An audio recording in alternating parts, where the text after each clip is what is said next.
Mehendi with Jenல part 42ல நாம இன்னைக்கு ஒரு யூஸ்ஃபுல்லான டிப்ஸும் அது மட்டும் இல்லாம ஃபிங்கர்ஸ் டிசைனும் தான் பார்க்க போறோம். ஃபர்ஸ்ட் டிப் என்னன்னு பார்த்துடலாமா? யூஸ்வலாக ப்ராக்டிஸ் கோன்ஸ் யூஸ் பண்ணும்போது லைன்ஸ் எல்லாமே ரொம்ப பட்டையாக விழும். ஸோ உங்களுக்கு வந்து ஷேட் பண்ணும் போதாக இருக்கட்டும் இல்லை ஷார்ப்பான டிசைன்ஸ் நீங்கள் போடும் போதுமே உங்களுக்கு அன்கம்ஃபர்டபுளாக இருக்கும். ஸோ அதுக்கான டிப்ஸ் தான் பார்க்க போகிறோம். இதுக்கு நீங்கள் ப்ராக்டிஸ் கோன் அப்புறம் செலஃபன் டேப் அண்ட் சிசர்ஸ் எடுத்துக்கோங்க. ஸோ நீங்கள் எடுத்துகிட்டு ஃபர்ஸ்ட் இந்த மாதிரி செலஃபன் டேப்பை கட் பண்ணி வச்சுக்கோங்க. நெக்ஸ்ட்டு ப்ராக்டிஸ் கோனோட எட்ஜஸை நான் இப்போ வைக்கிறேன் பாருங்கள், இந்த மாதிரி செலஃபன் டேப்போட டிப்பில் வச்சுக்கோங்க. டிப்பில் இப்படி கொஞ்சம் உங்களுக்கு தெரியுதா பார்க்குறதுக்கு? ஸோ இந்த எட்ஜஸ் இருக்கு இல்லையா, ஸோ இந்த இடத்துல இப்படி வச்சுக்கோங்க. வச்சுட்டு ஃபர்ஸ்ட்டு இந்த எட்ஜை ரோல் பண்ணிக்கோங்க. ரோல் பண்ணிவிட்டு அகைன் எட்ஜஸில் அந்த செலஃபன் டேப்போட எட்ஜை சுற்றாதீங்க, இந்த இடத்த மட்டும் நீங்கள் சுற்றிக்கிட்டே வாங்க. ஓகேங்களா? இப்படி எட்ஜஸை ரோல் பண்ணிக்கிட்டே வந்தீங்க அப்படின்னா உங்களுக்கு எட்ஜஸ் வந்து நல்ல ஷார்ப்பான எட்ஜஸ் நல்லாவே கிடைக்கும். ஸோ இப்போது நீங்கள் லைட்டாக அந்த இடத்துல இப்படி ஈவன் பண்ணி விட்டுக்கோங்க.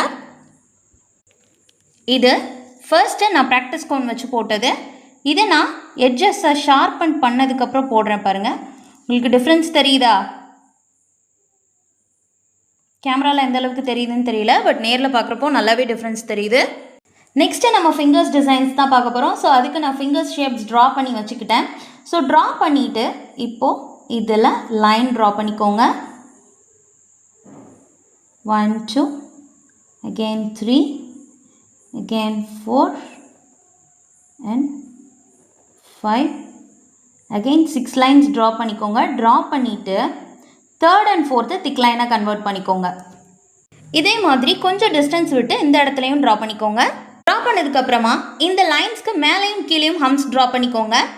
இந்த மாதிரி ப்ரொஃபஷனல் மெஹந்தி கிளாஸஸை நீங்கள் ஃப்ரீயாக கற்றுக்கணும்னு நினச்சிங்கன்னா நம்மளோட சேனல் சப்ஸ்கிரைப் பண்ணிக்கோங்க. இல்லை எனக்கு எப்போயுமே நெட் அவைலபிள் இருக்காதுன்னு நினச்சிங்கன்னா பேமெண்ட் பண்ணிவிட்டு மொத்தமாக ப்ரீ ரெக்கார்டட் செஷன்ஸ் வாங்கி டவுன்லோட் பண்ணி வச்சுட்டு கூட நீங்கள் தேவைப்பட்ட நேரத்தில் ஆக்சஸ் பண்ணி கற்றுக்கலாம். இந்த இடத்துல லைன்ஸ் இந்த மாதிரி ஸ்லாண்டாக ட்ரா பண்ணிவிட்டு அதை ஃபுல்லாக செக்ஸாக கன்வெர்ட் பண்ணிக்கோங்க. அகெயின் இது மாதிரி ஸ்லாண்ட் லைன் ட்ரா பண்ணி செக்கை கன்வெர்ட் பண்ணிவிட்டு இப்படி இந்த எட்ஜஸ் ஜாயிண்ட் ஆகிற இடத்துல ஒரு டாட் வச்சுக்கோங்க. இப்போது சென்டரில் மேலேயும் கீழேயும் இந்த மாதிரி 3 வெயின்ஸ் வச்சு போடுவோம் இல்லையா, ஸோ அதை போட்டுட்டு ரிமைனிங் ஏரியாவில் டாட் வச்சுக்கோங்க. இப்படி இந்த டிசைன் இவ்வளோ தான். Stay positive. Bye, take care.